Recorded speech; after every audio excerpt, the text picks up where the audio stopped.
आप देख रहे हैं अनहोनी। तो चलिए बढ़ते हैं आज की इस कहानी की ओर। मेरा भाई मानव मुझसे 3 साल बड़ा है और वैसे वो बहुत स्ट्रांग भी है और कभी किसी चीज़ से नहीं डरता। गर्मियों की छुट्टियों की बात है। हम लोगों ने एक दूसरे घर में शिफ्ट किया था क्योंकि पापा का बार बार ट्रांसफ़र होता रहता था। घर देखने में बहुत बड़ा था और बहुत सुंदर भी था, लेकिन काफ़ी पुराना था। वहाँ के लोग दबी आवाज़ में उस घर के बारे में कुछ ना कुछ कहते रहते थे कि वहाँ कोई भूत प्रेत या कोई नकारात्मक शक्ति जैसी कोई चीज़ है। लेकिन मेरे घर वाले इस बात को नहीं मानते थे और कहीं ना कहीं हम लोगों को ये भी मजाक भी उड़ाया करते थे। पापा तो सीधे यही बोलते थे कि जो लोग इतना बड़ा और अच्छा घर अफोर्ड नहीं कर सकते वही लोग ऐसी बातें बनाते हैं ताकि कोई और भी वो घर ना ले सके। और कभी कभी एक बिल्डर भी ये काम करता है ताकि प्रॉपर्टी के रेट डाउन कराकर वो प्रॉपर्टी को अपने मनचाहे रेट में खरीद कर उसमें कुछ भी बना दे ताकि उसको मुनाफा हो सके। कुल मिलाकर हमारे घर का कोई भी इंसान इस बात को मानने को तैयार नहीं था कि ऐसी कोई चीज़ भी होती है। खैर, हम लोग वहाँ शिफ्ट हो गए। शुरुआती पहले हफ्तों में कुछ दिक्कत नहीं हुई क्योंकि हम सब साथ में सोते थे।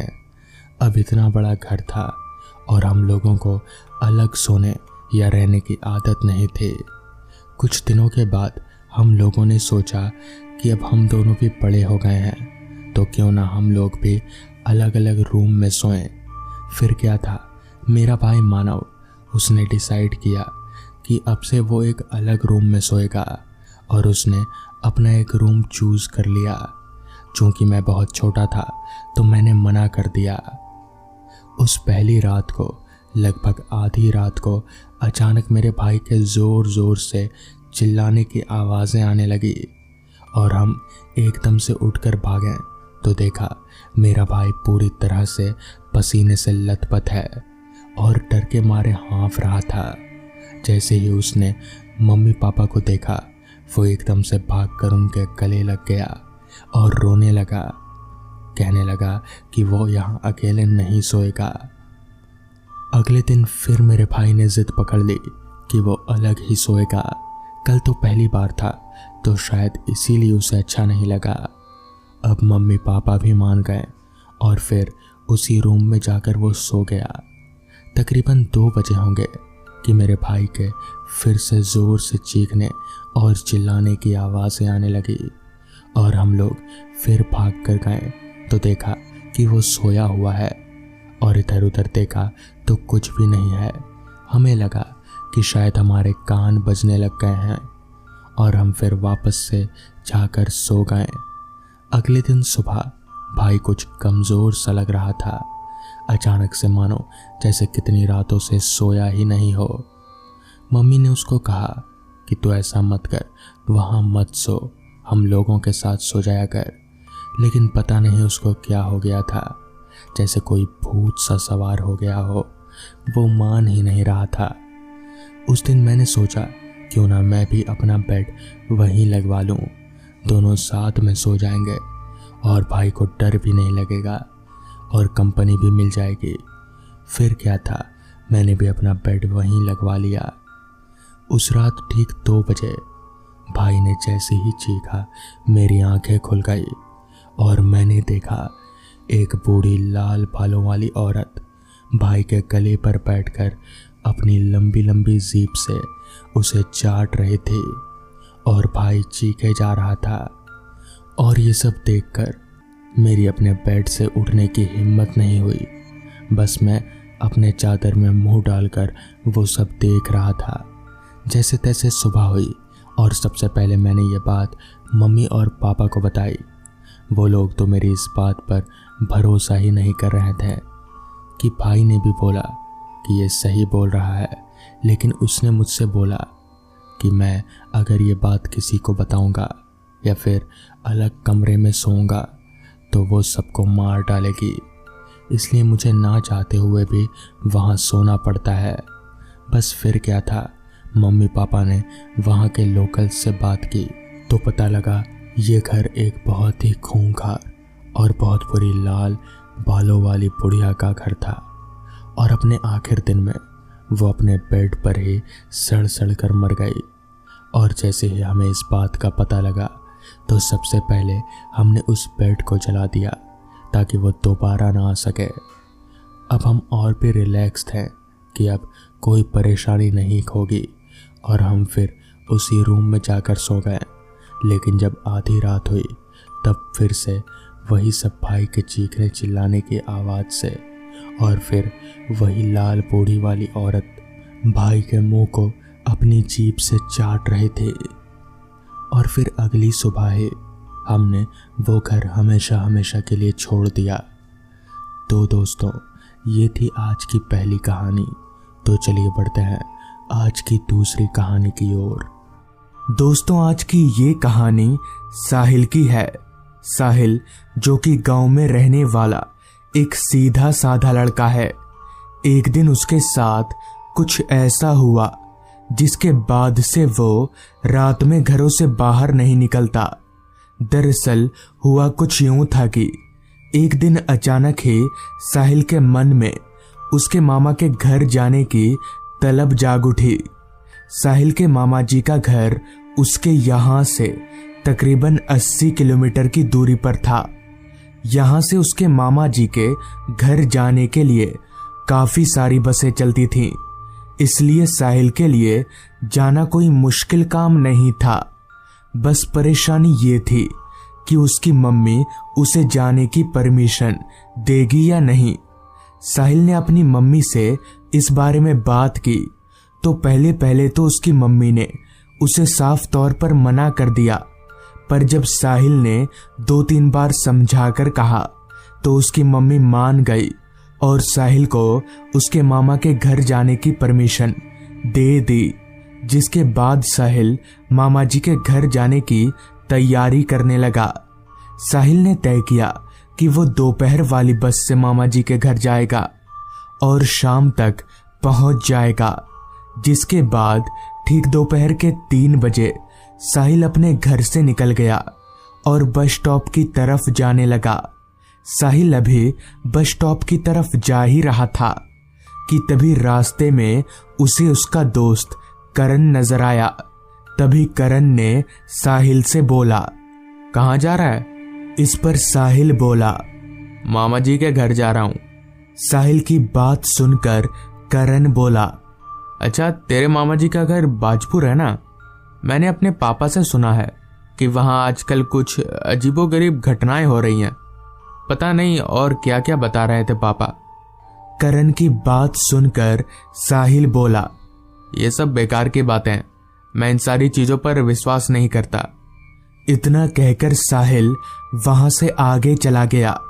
वो सीधे बस स्टॉप पहुंचा और वहां से बाजपुर जाने वाली बस में सवार हो गया। और साहिल की किस्मत इसी के साथ ही खराब होनी चालू हो गई, क्योंकि साहिल जिस बस में सवार हुआ था उस खटारा की हालत देखकर ऐसा लग नहीं रहा था कि वो अनुमानित वक्त पर साहिल को बाजपुर उतार भी पाएगी। पर साहिल अब कुछ कर भी नहीं सकता था। बस को चलते हुए अब करीब घंटा भर जैसा होने को था। आसमान धीरे धीरे काले बादलों की गिरफ्त में जा रहा था। क्योंकि मौसम बरसात का था तो ऐसे मौसम का रंग बदलना भी लाजमी ही था। कुछ ही देर में अंधेरा हो गया। अब अंधेरा सच में हो गया था या काले बादलों की वजह से लग रहा था, ये नहीं पता। पर फिजा में रोशनी का अब एक कतरा भी नहीं था। यूं ही कुछ देर तक चलते रहने के बाद बस बाजपुर गांव पहुंची। बस के रुकते ही साहिल बस से नीचे उतरा। उसके अलावा बस से वहां और कोई भी नहीं उतरा था। साहिल को उतारकर बस वहां से चली गई। साहिल ने एक नजर अपने चारों तरफ देखा तो आसपास का माहौल देखकर वो दंग रह गया। क्योंकि वहां उसके अलावा ना तो कोई आदमी नजर आ रहा था और ना ही कोई सवारी जिसकी मदद से वो अपने मामा जी के घर तक पहुंच सके। साहिल को समझ नहीं आ रहा था कि आखिर गांव का ये हाल क्यों है। पहले तो यहाँ रात भर गाड़ियां आती जाती रहती थी और लोगों की चहलकदमी भी होती थी। साहिल अभी ये सब सोचते हुए इधर उधर देख ही रहा था कि तभी उसे कुछ ही दूरी पर एक चाय की टपरी नजर आई।